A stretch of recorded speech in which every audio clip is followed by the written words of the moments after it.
I'm pleased to share that the president looks forward to welcoming Tennessee State Representative Justin Jones, Justin Pearson, and Gloria Johnson to the White House this coming Monday.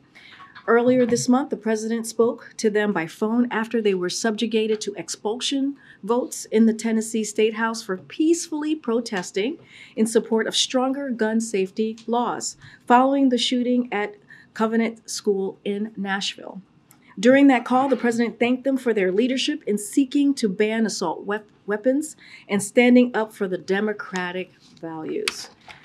And the three lawmakers thanked the president for his leadership on gun safety and for spotlighting the undemocratic and unprecedented attacks on them in the Tennessee State House. The president looks forward to continuing that discussion when they all meet with him on Monday. Okay, Peter. Thanks, Green. 69% of people polled by CNBC say they have a negative view of the economy. President Biden talks about the economy all the time. What? He talks Why about aren't people buying it? He talks about the economy all the time because he wants the American people to know that he's doing everything that he can to make sure that his policies that he's put forward that has shown that he's building an economy that doesn't leave anybody behind. It builds an economy from the bottom up, middle out.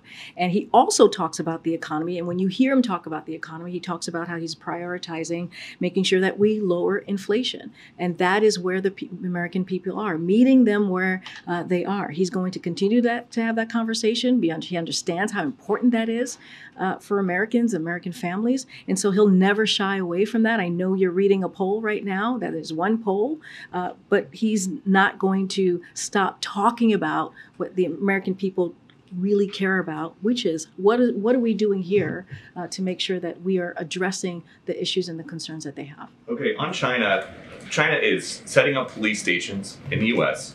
There's more proof now that they created COVID. There is reason to think that there were more spy balloons than the White House has said. Why is it taking so long for President Biden to call Xi and tell him to cut it out? We have said over and over again that the president intends to call President Xi. I don't have a call to read out to you at this time. Look, and we've said this before, we believe it's important to maintain open lines of communication with China. We believe that it is an important bilateral relationship, the U.S.-China relationship, even as we're talking about strategic competition with China. And so that has not changed. We're going to continue to move forward in that way. And then one more. So Monday, you're going to have three of the lawmakers who protested peacefully protested after the Nashville Covenant School shooting. Have any of the victims or the victims' families been invited to the White House? I don't have anything to read out to you about any invite. Why? I just don't have anything at this time to read out to you any invite. What I can say to you right now is that the president is focused on getting things done. He's focused on making sure that we are protecting our communities, that we're protecting our schools, that we're protecting our churches, we're protecting our grocery stores, that people, as we know in Buffalo, went to the grocery on a Saturday and got murdered. 10 of them were murdered. We see what's happening in our schools.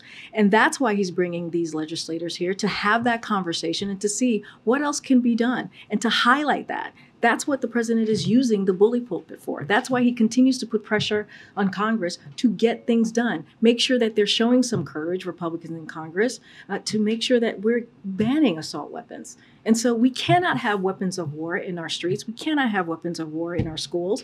And so that's why he's bringing them there. He's bringing them here to continue that conversation.